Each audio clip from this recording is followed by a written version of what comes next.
This week, we will be painting all the way from the depths of the Noctis Labyrinthus, the Satan Shard of the Void Dragon.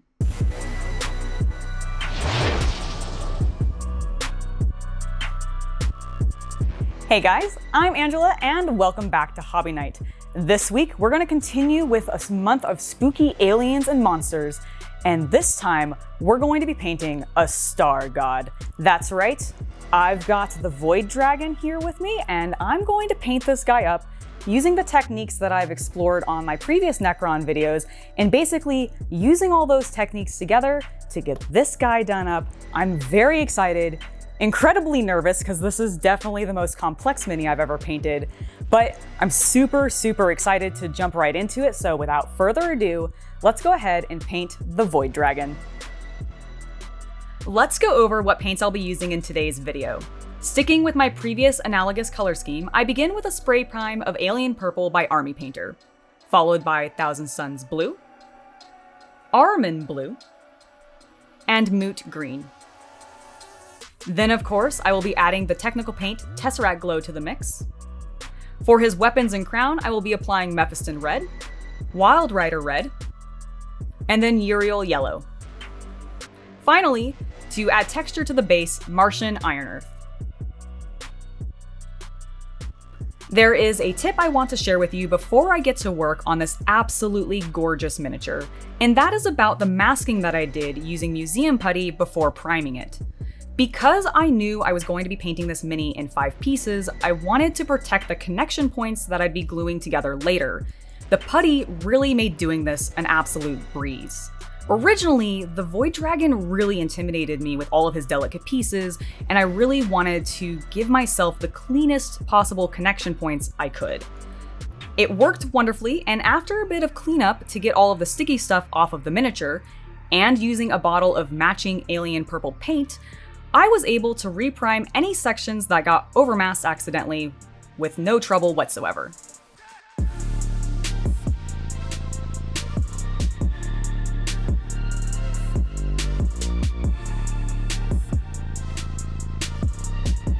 With him primed and in manageable pieces, let's get started with dry brushing.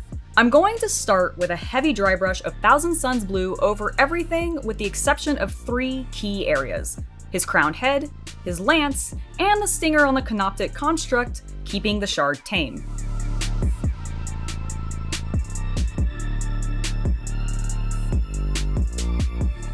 I'm also going to do my best to avoid the lightning-like energy, but as you will see later, it's really not important if I get any blue on it. It's mainly just that I want to avoid damaging any of the thin plastic pieces with the motion of my brush.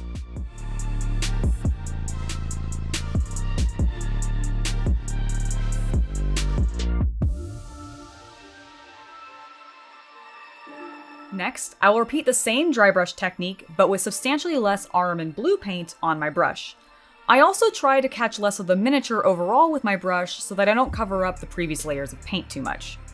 These 2 dry brushes over the dark purple base already add a lot of depth to his form, and I'm absolutely loving where this figure is going.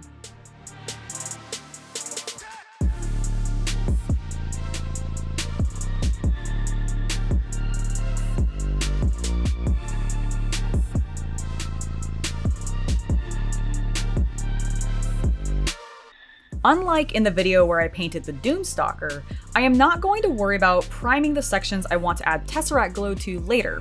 Instead, I'm going to base those areas using Moot Green, mostly focusing on the lightning bits, but I also want to make sure I get the lens on his Canoptic collar. If you follow Hobby Night on Facebook or Instagram, where I post daily hobby-related content, then you might have seen the Canoptic Reanimator I recently painted. That was the first miniature I experimented with using Moot Green as the foundation for Tesseract Glow, and I really liked the effect I got.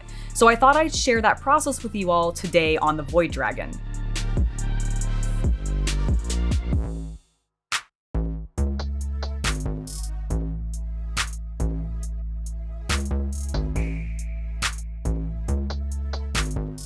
Afterwards, I pull back out my dry brushes, and with the least amount of paint possible on the bristles, I work on adding a glow effect to the wings, focusing on where the lightning connects them, his terrifying collar's body and head,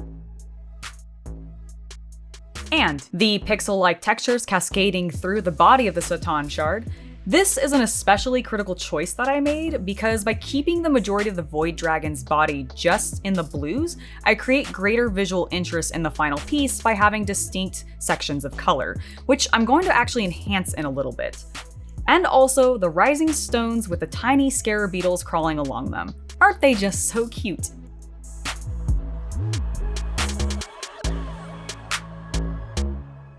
Now it's time to do the very simple task of painting back over all of the lightning and that one eye on his collar with Tesseract glow. The glow effect from this paint is more subtle than when painted over top white, but the extra pop of brightness it pulls out of the Moot green makes me so happy that I definitely will be sticking with this technique for all of my future Necron miniatures that I paint.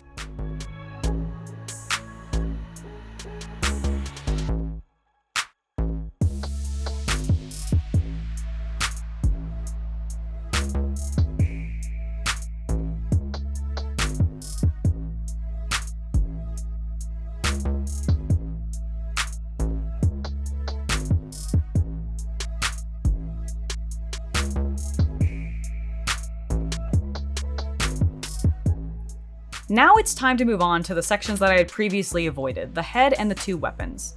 For these areas, I will be implementing a different analogous color scheme of red, orange, and yellow over top my purple primer. Starting first with a heavy dry brush of Mephiston red, just like I had done with the Thousand Suns blue.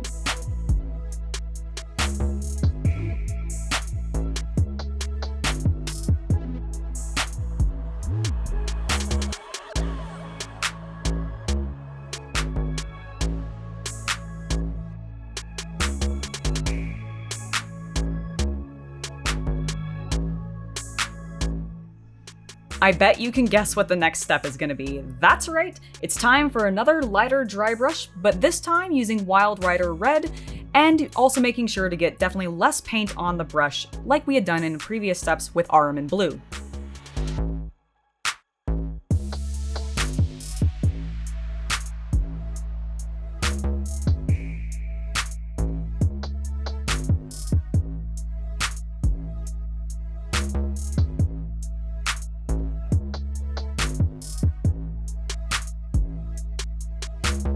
The last color that I will be adding to this miniature is Yriel Yellow. Again, make sure to get off as much paint as possible from your brush so that you are only capturing the most raised edges of the miniature with paint. One thing that I want to call out about this yellow section, I intentionally emphasize the outer portions of the crown as well as the spear tip in yellow, leaving the inner parts more orange-red to emphasize the heat effect that I'm going for.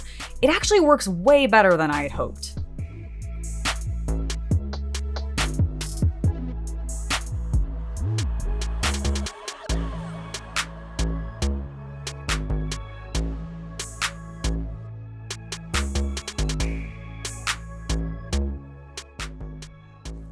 The last step to get this guy fully table ready is to finish his base. For that, I glob on some Martian Ironearth crackle paint using my handy dandy texture tool, spreading it around a bit unevenly over all of the black sections of the base. The unevenness is important here to add greater variety to the cracks we'll get when it dries. Normally, I would build up this texture paint onto the dirt sections the miniature has on its base. The reason that I don't here is because I don't want to risk getting texture paint on any of the nice bright green sections I've already painted. So instead, I will be using grass tufts to hide any areas I didn't cover with paint. After the texture paint has dried, of course, because we want to make sure it's fully dry before anything else. Angela! What is all this? I might have a problem. I have too many minis to paint, and not enough subscribers to encourage me to do it. So don't forget to subscribe, like, and share the videos. And here he is. And honestly, oh my god, okay, so this was an experience. That's the word I'm looking for. It was an experience painting this guy. I'm incredibly happy with how he came out. The techniques that I used worked exactly how I wanted them to. I think the color choices and where we emphasize some of the red, orange, and yellows versus the blues, purples, and greens really works. And I just, I'm so pleased with how this guy ended up turning out. But I will say, building him was probably the most nerve-wracking thing I have ever done in a long time, with miniature building especially, because it was a little, like, I was nervous. That was probably, like, painting him, you would think would be the more scary thing, because you know, having to make color choices and you don't want to accidentally, like, hurt these little spindly bits or anything like that. But honestly, it was the gluing portion, both in the pre-primed, before he was primed, like the gray plastic assembly when he was in pieces, and then putting him together, like after I'd gotten the pieces finished. Thankfully, the masking that I did worked exceptionally well and exactly how I was hoping it would, which was great because it definitely made getting him together, especially the wings and this like canoptic guy on the back. Oh my goodness, it made it so much easier to get him together. And I feel like I could actually potentially paint the Silent King now. I don't know if I'll do it for camera or anything like that because he's huge. But I'm feeling pretty confident about it, especially with this color scheme. Like, this worked super well going on to him. It was really fun to do. I got it done in a day. Like, I was really impressed with myself. I got this thing done in a day, and it just, I mean, look at him. He's fantastic, and I absolutely love him. Let me know down in the comments what you guys think as well. Have you picked up your Void Dragon yet? Are you planning on painting him in what color scheme, actually? Like, what are you gonna plan on doing for him? I know I've said it a lot. I can't get over how excited and pleased and just proud of myself I am for getting this miniature done with how well he looks. And just, I actually wanted to give a huge shout out to those Army Painter brushes. I really, really love them. This is not sponsored or anything, but like, oh man, for doing dry brushing, and especially on this very complicated, larger miniature that has a lot of like delicate pieces and everything, like those bristles are really nice. I love the shape of them. They just made the whole process really streamlined. I would definitely recommend picking some up if you have the opportunity to grab some. They're really, really great. But yes, it came out great. Let me know what you guys think down in the comments, and make sure to like, subscribe, and share the video. And I'll see you guys next week for another painting video and another news video. Bye guys, thanks for watching.